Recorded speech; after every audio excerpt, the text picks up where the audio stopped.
The first time I heard her scream, it wasn't out of fear. It was fury. A shrill, piercing voice that sliced through the calm of a Saturday morning like a siren.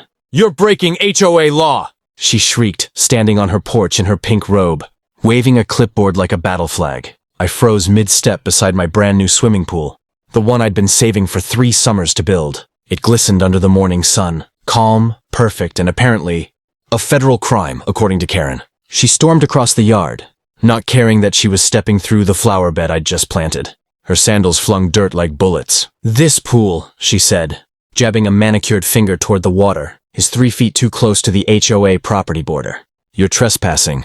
I blinked. "Karen, it's my property line. I measured twice. The permit's right here." But she didn't care. Her eyes widened as if I'd confessed to building a secret nuclear bunker. "I'll have the HOA involved. Don't think you can get away with this. We'll make you move it." She stomped off, her phone already in hand. Minutes later, I saw her pacing on her driveway, talking furiously. She was calling the HOA president, or maybe the police. I couldn't tell. By afternoon, 2 men in orange vests and hard hats appeared at my gate. Surveyors. They didn't knock. They didn't ask. They just walked straight onto my yard, holding tripods, laser scanners, and a self-righteous smirk. I walked up. "Excuse me. You need permission to be here." One of them barely looked at me. "HOA authorization. We're rechecking boundaries. Your pool seems off." I clenched my jaw. "This is my property. You're trespassing." They ignored me. They set up their gear right beside my pool, scanning and marking spots with orange spray paint. Karen watched from her porch, arms crossed, grinning like she'd already won. That night, I couldn't sleep. Something about her arrogance, gnawed at me. I decided to pull my old property records, the ones from when my father bought the land 30 years ago. The next morning, as the sun rose, I sat at my computer and opened Google Earth. If Karen wanted a fight over borders, she was about to get one backed by satellites. When I zoomed in on Google Earth, my heart pounded like I was uncovering a secret map to buried treasure. There it was, my house, my fence, my pool. Perfectly centered within the property lines the county had filed decades ago. But something else caught my eye. Just behind my fence line, barely visible beneath the tree shadows, was a faint gray strip of concrete, a forgotten boundary marker. My late father used to joke that he built the fence dead center on that marker. He wasn't wrong, and now that marker was my proof. Karen had screamed that my pool crossed the line, but the satellite imagery showed otherwise. My pool was well within my land. Her fence, however, was not. Her property line extended past where it legally should have ended. She'd been the one encroaching for years. I downloaded the images, labeled them, and printed them out like courtroom evidence. Then I pulled up the county survey database, cross-referencing GPS coordinates, parcel IDs, and even old scanned blueprints. Each detail screamed the same truth. Karen's claim was pure fiction. By noon, I was at the HOA office, a beige building that looked as lifeless as the people running it. The receptionist, a woman named Nancy, glanced up and sighed when she saw me. "Mr. Walker again?" "Yep," I said, placing my folder on the counter. This time I brought the truth. Inside the meeting room sat the HOA president, Bob, a balding man who smiled too easily and listened too little. Karen sat beside him, lips pursed, clearly expecting a victory parade. I opened my folder and slid the photos across the table. "Satellite images from last month," I said calmly. "County GIS data from this week. My pool's on my land. In fact, Karen's fence crosses onto mine." Bob's grin faltered. Karen leaned forward, eyes narrowing. "That's doctored. Probably fake." "Really?" I said, pulling out a printed county map with official seals. "You can verify the coordinates yourself." Bob adjusted his glasses, squinting. "Karen, these numbers match the county's own records." Karen's face went pale. "That can't be right. The surveyors said—" "Surveyors who trespassed," I interrupted, "without my consent. And if the HOA authorized that, you've just created a legal problem much bigger than a pool." Silence filled the room. For the first time, Karen had no words. Bob sighed heavily. "We'll review this further." As I walked out, Karen muttered under her breath, "This isn't over." She was right. It wasn't. Because that night, I found out what she did next. And it turned everything into a federal nightmare. I woke up the next morning to the sound of heavy vehicles outside. Not delivery trucks, not landscapers. Government ones. Big, white SUVs with tinted windows and Department of Land Management logos on the side. My stomach dropped. I stepped outside, barefoot, coffee in hand. And there she was, Karen, standing proudly beside one of the agents like she'd just summoned them herself. "There he is!" she shouted, pointing right at me. "That's the man. He built his pool on federal buffer land. I nearly spit out my coffee. Federal buffer land? What are you even talking about? One of the agents, tall, calm, with mirrored sunglasses, walked up and showed his badge. Sir, we received a complaint through the HOA alleging unauthorized construction within protected boundary proximity. We're required to verify.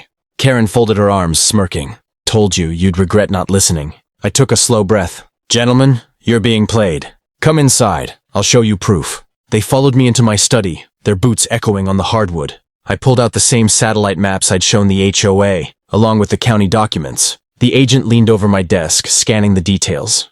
He frowned. These are official coordinates. Exactly, I said. Her fence is actually over the property line, not my pool. Karen huffed. That's ridiculous. The HOA survey said. The agent interrupted her. Ma'am, your survey wasn't conducted by a licensed federal contractor. That invalidates any claim to federal boundary violation. The look on Karen's face was priceless. But I wasn't smiling, not yet. The agents decided to conduct their own inspection using their own high-precision equipment. For 2 hours, they measured, marked, and compared digital overlays against county and federal records. When they were done, the lead agent turned to me and said, Sir, your construction is fully compliant. However, this fence, he pointed at Karen's yard, extends approximately 2 feet onto protected reserve property. Karen's jaw dropped. That's impossible. He looked unmoved. Ma'am, that's a federal violation. You'll need to remove it or face a fine. The color drained from her face. A fine? Up to $10,000, the agent replied flatly. I couldn't help it. I smiled. Not out of spite, but out of poetic justice. As the agents packed up, one of them turned back to me. Good thing you kept your records. Most people don't. When their SUVs rolled away, Karen stood frozen in her driveway, silent for the first time in months. But that silence didn't last long. The next day, she escalated things even further. And this time, she crossed a line that no satellite could fix. The next morning, my phone buzzed nonstop. Texts from neighbors, the HOA group chat exploding, and one message from Bob, the HOA president. We have a serious problem. Call me. I called immediately. Bob's voice trembled. Karen filed a formal harassment claim against you.